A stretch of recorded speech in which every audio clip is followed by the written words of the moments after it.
Good afternoon. On behalf of NMML, I extend a very warm welcome to all those who are present today for this talk on debating Kirtan, a discussion on Bhakti in 20th century Western India. We have with us Dr. Varada Sambhus, who is a junior fellow at NMML. She is an assistant professor at Maharashtra National Law University, Mumbai. Her research interests include religion and politics, particularly Bhakti traditions, political theory, and gender studies. Her doctoral thesis pertains to Pandharpur pilgrimage, and her ongoing work deals with Kirtan tradition in Maharashtra. So, I welcome her to this talk. Since she is a fellow here, she has earlier also delivered a lecture on her topic of research. The tradition of Kirtan is, of course, a religious and cultural tradition which has been there in India for certainly more than 1,000 years. In the late 19th and early 20th century, it acquired a certain nationalistic form in Maharashtra, and it was inspired by the great leader Lokmanya Bal Gangadhar Tilak. I believe it is that Kirtan tradition which is the focus of Varada's work. It tells us about how, at least from the late 19th century, in some parts of India, Bengal, of course, was the pioneer in this, but Maharashtra was also not far behind. And then, of course, North India followed later. The cultural traditions, symbols, customs, which were already deeply ingrained in the psyche of the masses, were used for mobilization, for nationalistic purposes. So when we see Gandhi, for example,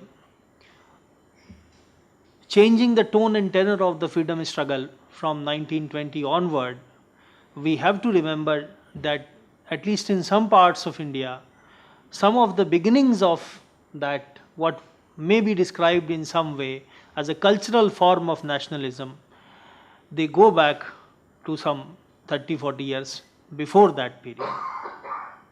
We are all aware of the other initiatives of Lokmanya Bal Gangadhar Tilak, Ganesh Utsav, etc. As far as this Kirtan tradition is concerned, we know that Kirtan is an integral part of Bhakti, and as she says, it is one of the 9 ways of Bhakti really. And in our own times also, Kirtan has continued to be very popular, and it has acquired various forms in different parts of India. And I can say that different parts of India have their own rich traditions of Kirtan. Sometimes the word used may not be Kirtan, but it is only Kirtan, whatever word may be used. And Maharashtra, as we know, was very rich in the Bhakti tradition also. We all know about the importance of Pandharpur there, and this was also related, of course, to the Pandharpur Bhakti tradition. How this was transformed from something which people had been doing for centuries in terms of their religious belief for nationalistic purposes is a fascinating story.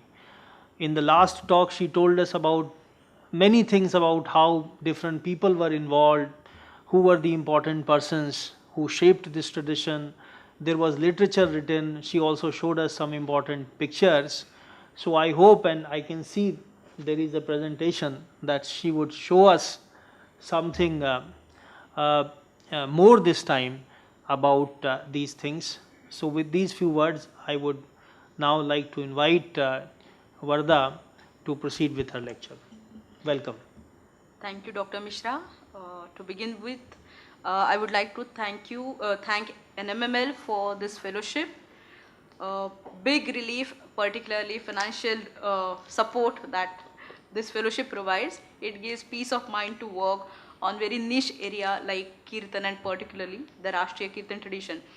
While conducting work, I have been visiting places, I have been visiting different institutions that impart Kirtan education today and trying to understand how devotion to God can take within itself devotion to nation. So how Ishwar Bhakti or Bhagavad Bhakti takes within its corpus devotion to nation or Desh Bhakti. So Bhagavad Bhakti and Desh Bhakti, what is their relation, how it was put to use during the freedom movement, that has been the core area that I have been working on for this fellowship.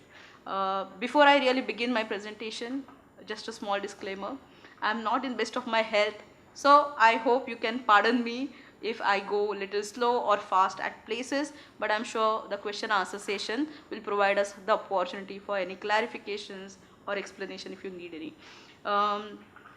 Another disclaimer is in terms of today's presentation and the scope of it. As the title says, Debating Kirtan, a discussion on Bhakti in the 20th century, Western India. So when I'm talking about this particular tradition, I am particularly focusing on the Marathi speaking region. So of course the state of Maharashtra comes into being only in 1960, but before that parts of say Indore, Baroda, Gulbarga, all of these parts, or even what today is a much contested region of Belgaum in Maharashtra and Karnataka, on Maharashtra and Karnataka border, all these were Marathi speaking regions. So when we think in terms of this particular context, I am talking about the Marathi speaking region. So I'm sure that as Dr. Mishra mentioned in his opening remarks, Kirtan tradition is spread all across India in different forms. How much is the component of singing, dancing, what is the structure of that Kirtan, whether it's sitting Kirtan or whether it is standing performance, all these are matters of variation from Kirtan to Kirtan tradition in different parts. In fact, today with the Hare Krishna movement, Kirtan has gone global. It will not be an exaggeration to make that statement. However, this particular presentation, even though it says 20th century, I am focusing primarily on the early part of the 20th century before independence. And I will briefly mention what has happened to the Rashtriya Kirtan tradition after independence towards the end. So let me begin my presentation. I begin by the last shloka of the Bhagavad Puran, and that shloka reads, Nama Sankirtanam Yasya Sarva Papa Pranashanam Pranamo Dukkham Pranamo Dukkha Shamanha Tam Namami Harim Param. So this translates as I offer my worship to that Hari, chanting whose name destroys all sins and mere salutations destroy all sorrows. So this last shloka of Bhagavatam highlights the importance of Nama Sankirtan. And the second OV I have taken, or rather Abhang, a part of Abhang from Sant Namdev. And as far as Maharashtra is concerned, or Maharashtrian tradition of Kirtan is concerned, he is considered as Adya Kirtankar. So he writes, Gau Natsu Ami Anande Kirtani Bhukti Mukti Doni Mago Deva. That means happily we will sing and dance in Kirtan, and we will ask God for both devotion and liberation. So as these verses tell us, classically Kirtan is seen primarily as an instrument of Bhagavad Bhakti and Moksha. Kirtan is defined as a systematic description of values of Narayan in front of thousands of people, and which is an entertaining performance that accentuates the Supreme Being as the only truth. So this is the free translation. I have done this translation from a book called Kirtan Tarangini, which was published in 1889. So this publication of books pertaining to Kirtan, that is one important point to note here, because this is also the era wherein print is introduced at a large scale, and printing Kirtans and material on Kirtan is a new phenomena at this juncture. A discussion on Kirtan and its spiritual merit is found in the works of Santas like Jnaneshwar, Namdev, Eknath Tukaram, Ramdas. So most Santas, not just in Maharashtra but almost all across the country, they have celebrated Kirtan as important means to achieve liberation.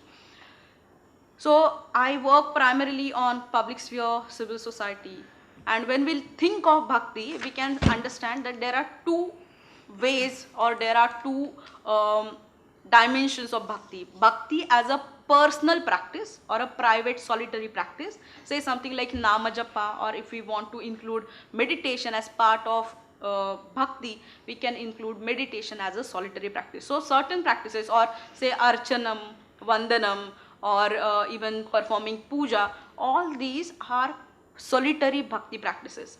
Whereas when we think of Kirtan, it is essentially a public performance. So Kirtan gives us the opportunity to bring people together, and people gather together at a mass scale. So one cannot imagine Kirtan as a solitary practice. Rarest of the rare case, like we can think of somebody like Ramakrishna Paramhans, but that still is an exception. Kirtan is people oriented, mainly addressing the unlettered majority sections of society, namely Stri Shudradi, or who did not have the access to institutionalize religious practices. So here I primarily mean those who were barred from chanting or listening to Vedas, or those who were barred from entering the innermost sections of the temple. Unlike many other bhakti practices like Nama Japa, Kirtan is necessarily public performance involving music, dancing, dance, play, humor and wit. In the early modern period, Kirtan served as the source of Loka Shikshan, education of people, imparting values, dissemination of spiritual knowledge, a source of information, a medium of entertainment, and a platform for circulation of ideas. So what we see as modern means of communication and entertainment, including newspapers or theatre or cinema, movie, or in the present day context, say for example OTT platforms, all that job was performed single-handedly by Kirtankars. So they were all of these at the same time, and the underlying factor was that of devotion to God.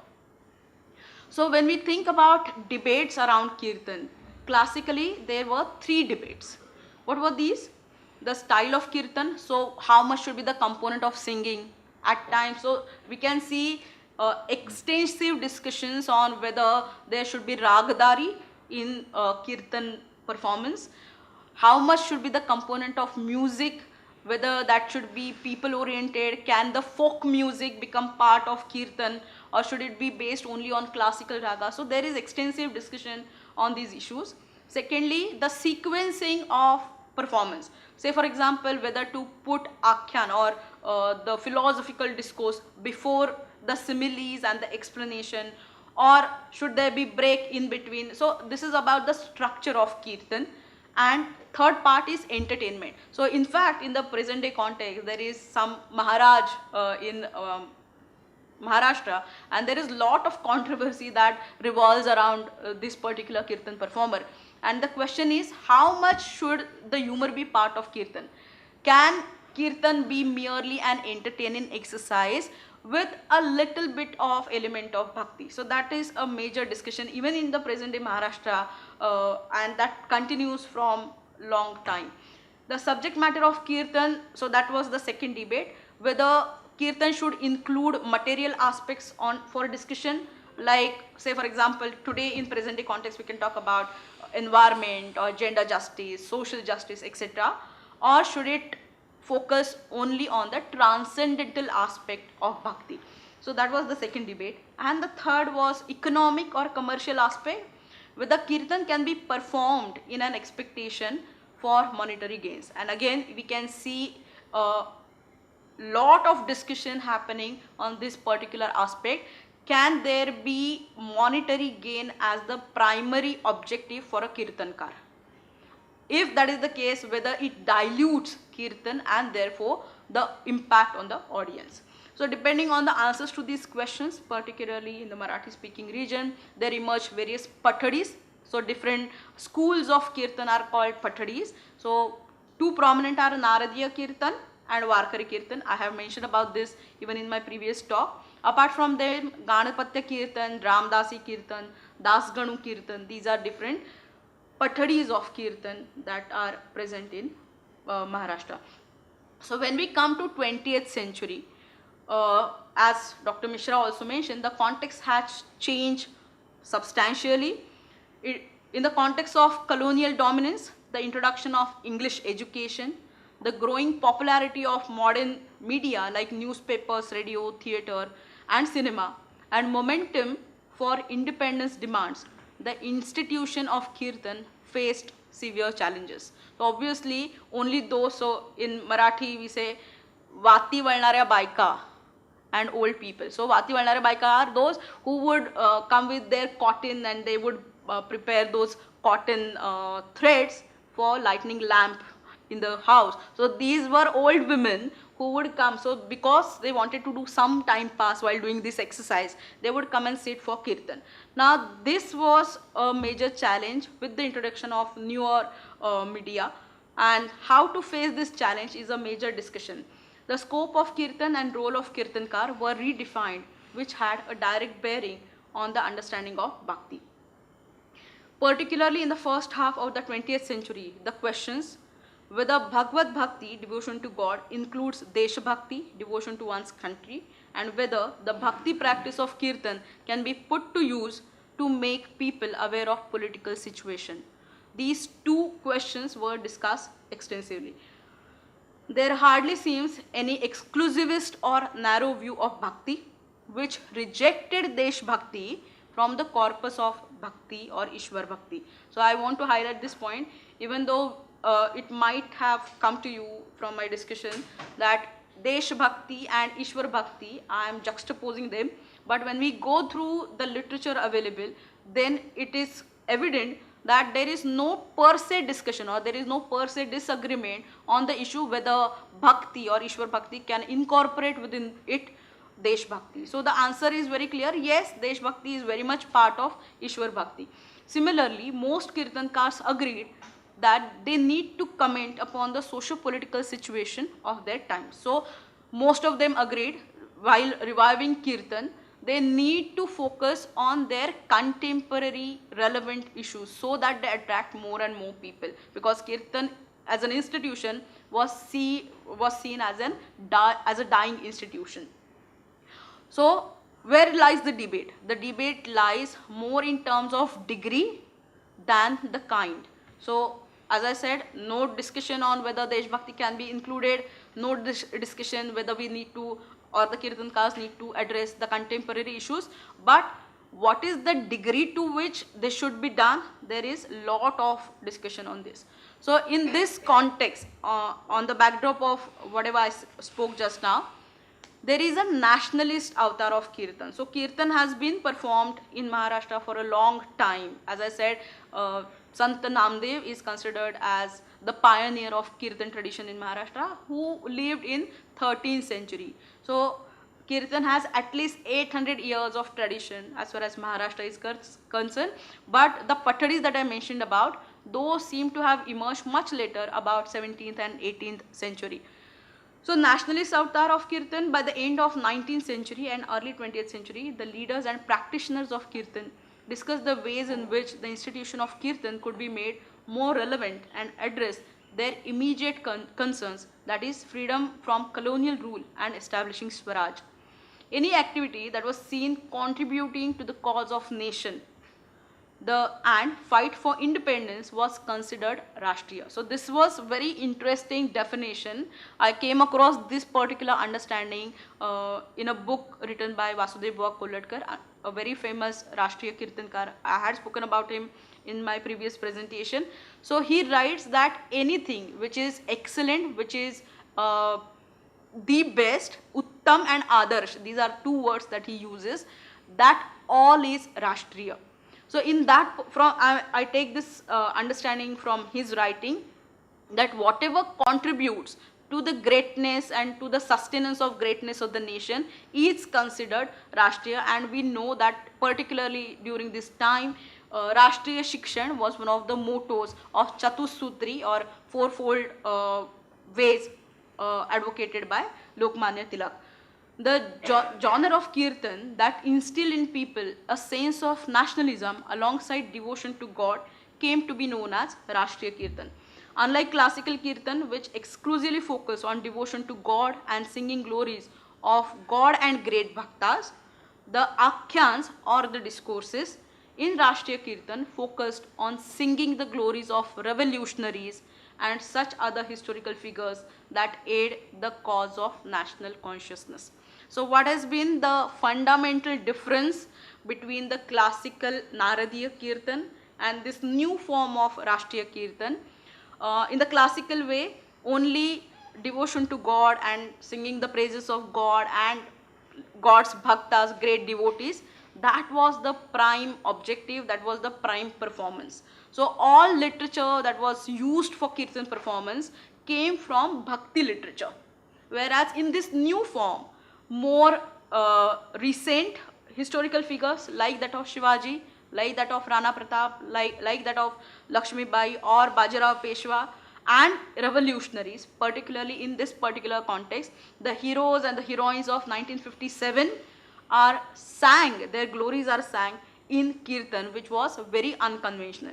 So where lies the debate? The debate lies precisely on this particular point, whether the historical figures, so we can, for our own understanding, we can say the devotional figures and the historical figures. The question lied whether the Kirtan should focus only on the devotional figures, or can it also incorporate within it for the purpose of Akhyan, or what is also called as Nirupan, or in English it can be translated as discourse. Can historical figures be considered for the purpose of Akhyan? Now, who was spearheading this entire debate, and from a political spectrum, none other than Lokmanya Tilak himself. So as Dr. Mishra mentioned, we generally know in our history books that Lokmanya Tilak started Shiva Jayanti and Ganeshotsav. So these two celebrations, public celebrations, which also have religious overtones, these are very well associated with Lokmanya Tilak. However, for some reasons, and if we get opportunity, we can discuss this in question and answer session. For some reason, the Kirtan aspect of Lokmanya is overshadowed by the understanding of Ganesh Jayanti and Shiva Jayanti. So these are 12 points. This is all written in Marathi, and this was compiled in a magazine called Pravinya, which was published in July and August, which was published in the volume of July-August of 1941. So we can very well, because here all are learned people, we can very well imagine the context in which this was compiled. So these are 12 quotations of Lokmanya Tilak, which he delivered from time to time, and this is being compiled, and there is another. So I found this particular list in another magazine, or what can be called as quarterly. That quarterly was called Narad. That was a quarterly dedicated exclusively to Kirtan, and this same list is reproduced in 1942 volume of that particular magazine. So I am not going to go through all these 12 points, because most of them highlight what is the importance of Kirtan and as highlighted by Tilak. So I have jotted down few points which are relevant to this particular presentation. So the second point that we just saw, and this is free translation, I have done this translation. The institution of Kirtan is not an ordinary institution. The social status of a Kirtankar is much higher than a teacher or a journalist. It is not a negligible task to instill in people religious and moral values, which a Kirtankar does. So this is a quotation from Tilak. Even though, even out of compulsion, learning English language and disseminating religious and moral knowledge available in that language and further establishing greatness of Hinduism is one of the characteristics of an excellent Kirtankar. So again, Tilak is saying that a Kirtankar must be well versed with as many languages as possible, and particularly he emphasized, so there was this long speech which I haven't reproduced here for the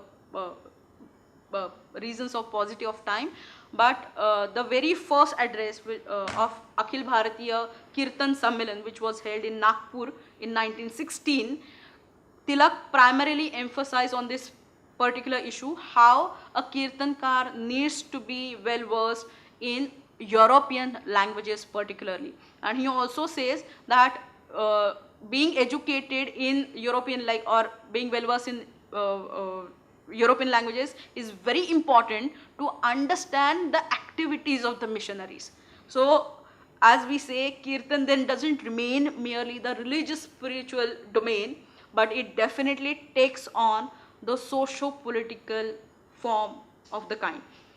So another point in that particular list says, social education is the primary responsibility of a Kirtankar. Therefore, a Kirtankar needs to adapt to the changing ways of education and social dynamics and perform Kirtan accordingly. This change should be adopted not only in social and moral discourse, but also in religious discourse. So basically again he is focusing on new ways of education and how a Kirtankar needs to adapt to this modern means of education. The expected change in the institution of Kirtan can be achieved if new graduates trained in modern education system take up Kirtan as their profession. So Tilak did not just speak about all of it. Eventually, when we come to about like second decade of 20th century, we already see some doctors, some advocates taking up Kirtan as a full-time profession, and I'll talk about that in a while. So this is the cover page, and the quarterly that I just mentioned. This particular quarterly also gives that list of 12 points that Tilak has spoken about on and off. So this is the cover page, and interestingly, the depiction is of Tilak here, Tilak performing Kirtan, and this is an edited photo. There is a disclaimer in this particular magazine. This photo is edited by R.K. Fadke, and the magazine editors justify doing this, saying that Tilak himself said that if I was not an editor of a newspaper, I would have become a Kirtankar. So Photoshop is not something that we are doing in our own context, but that's I can say a very old kind of a skill. So when we talk about debates on this particular tradition, whether to incorporate Desh Bhakti historical figures in Kirtan, we can come across, so again, whatever I am going to discuss now on, that's more of an academic discussion, because as all of us know, there are no blacks and whites, but there are much more areas of grays when we talk about old school and new school. So these are not the watertight compartments that I am actually going to present, but for the sake of understanding what were two different groups and two different views on Kirtan, I am just going to talk about that. The old school, they did not feel the need to adopt new ways and unconventional topics for Akhyans. So the question of discussing historical figures in Akhyan or in Kirtan was out of question here. This school argued that Ramayana, Mahabharata, Puranas, the biographical accounts of Santas, so which has been the conventional subject matter of Kirtan, they themselves are nationalist. So Mahabharata is nothing but a Rashtriya Mahakavya. Ramayana is nothing but a Rashtriya Mahakavya, and whatever is the message is nothing but nationalist message. So why do we need to adopt something new that calls itself Rashtriya? Singing the compositions of modern poets and adopting theatrical songs of Kirtan was considered a taboo. So new compositions which were not compositions of Santas or the modern poetry, so we have something called Fatka or Povada. These are new forms, particularly early modern forms of compositions that we find in Maharashtra. These were considered as a big no-no in the classical understanding or in the understanding of old school. They stick to the traditional ways of imparting Kirtan in Gurukula system. So what we will see in the new school, the modern educational setup is adopted within Kirtan training and schools are established. Whereas the old school people, they preferred Gurukula over the institutionalized form of imparting Kirtan training.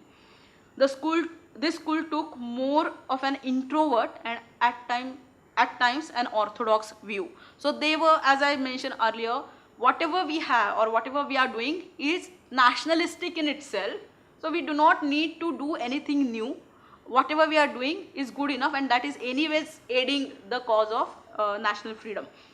They refused to call their Kirtan exclusively as Rashtriya Kirtan. In fact, when I was interviewing one of the Naradiya Kirtankars, he outrightly asked me the question.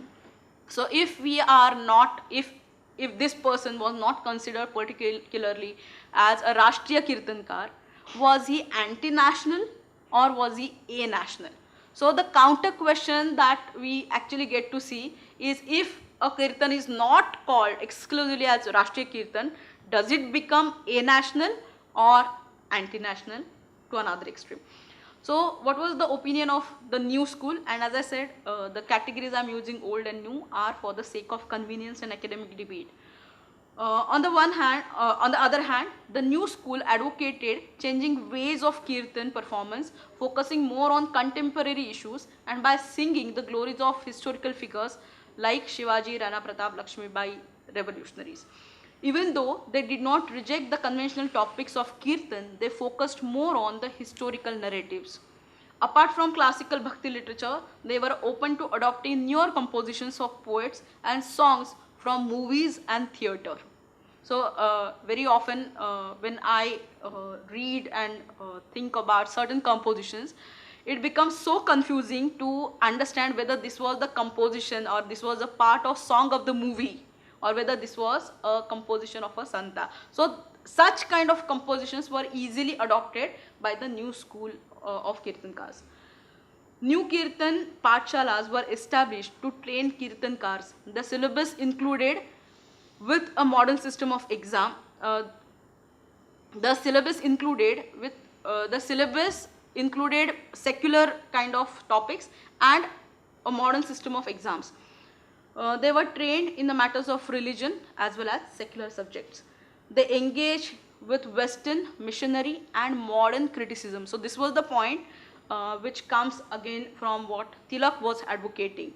They engaged with the Western, missionary and modern criticism of native ways and responded to it through Kirtan. They considered the new genre of Kirtan as Rashtriya. They did not just consider it as Rashtriya Kirtan, but they took pride in calling themselves as Rashtriya Kirtankars. So when we think about this new tradition or this new genre of Kirtan, this new patadi of Kirtan, how was this institutionalized? So it is not just about the Rashtriya Kirtan, but overall there is a big change as far as the institution of Kirtan was considered. So what we see, like in many other forms, whether it's in singing, whether it is in dancing, Kirtan as a performative art also undergoes a lot of change, and systematization of Kirtan institution takes place during this particular time. So there are three important processes that led to this systematization. First, the establishment of Kirtan Pathshalas. As I said, based on the Macaulay system or the British system of education, similar kind of institutions were created to impart Kirtan training. And as I mentioned earlier, that also included training in secular subjects along with training would-be Kirtankars in religious texts. Second was printing and circulation of magazines and journal fully dedicated to Kirtan, and newer books, or as I said, Kirtan, because it has been primarily oral and performative tradition, one hardly finds any written material before say 19th century on Kirtan. So you will hardly come across written manuscript of a kirtan or written nirupan. But from 19th century onwards, not only were the books written on kirtan, but also magazines and journals were produced which were completely dedicated to kirtan as a subject. So to name few of them, kirtan, this you will see, so this is the cover page of this magazine, which was started in 1919. So what is interesting to see here, the date does not have an English calendar. It has the Shaka calendar and it says 1846, Shaka 1846. So if we translate that, add 78 years in that, and then we get the English calendar number, and that is year 1919. So this was the cover page of Kirtan. The other quarterly was Narad, and then Chaitanya. Chaitanya was run by Vasudev Bua Kolatkar. So and the third process which aided this systematization of Kirtan training was organization of All India Kirtan Sammelans. So as I mentioned earlier, the first All India Kirtan Sammelan was organized at Nagpur in 1916. Tilak himself presided over that Sammelan, and then it went on. So the latest, so in literary search, I found this report of Kirtan Sammelan of year 2000.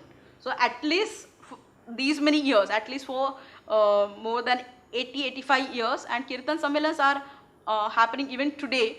So it has definite tradition of 100 years, we can say. This Kirtan Sammelans, so these were basically like any other All India conference, Kirtan Sammelans, and even though it is called All India, mainly Marathi speaking Kirtankars were present in these particular Sammelans, and then whoever was the president would deliver an address, they would pass certain resolutions bringing in change in Kirtan tradition, etc. So these three, establishment of Kirtan Pathshalas, production of literature on Kirtan, and organization of All India Kirtan Sammelans, these three were important processes which led to institutionalization of Kirtan training. So as I said, this is the cover page, and now what you see is mainly these pictorial presentations. So this is the cover page of Chaitanya Quarterly. This was published in April 1935. So I got the copy of this from Kolatkar family. They are based in Pune. So now coming to the concluding part. The discussions and debates led to the establishment and overall acceptance of Rashtriya Kirtan as a separate genre of Naradiya Kirtan. This form of Kirtan became increasingly popular not only among the Kirtankars but also among the audience.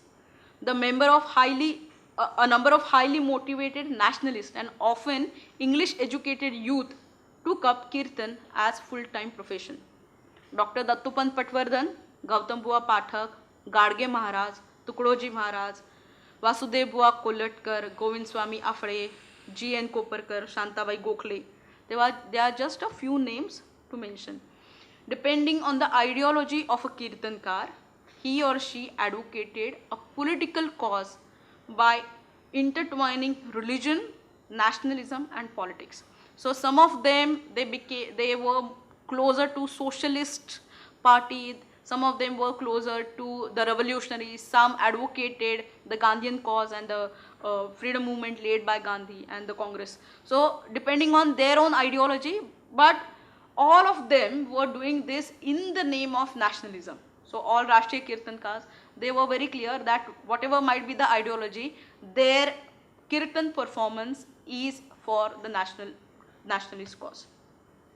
So what happens to Rashtriya Kirtan after independence? Rashtriya Kirtan continued to be popular even in the post-independence period.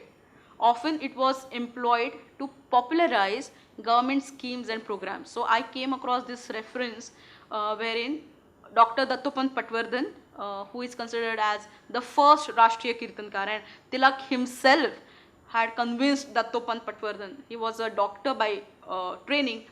Tilak himself had convinced Dattopant to become a Kirtankar, and I found this reference, though I am not very sure about the source, that's why I haven't quoted it here, but it says in 1948, Dattopant Patwardhan performed Kirtan in Delhi in front of Nehru.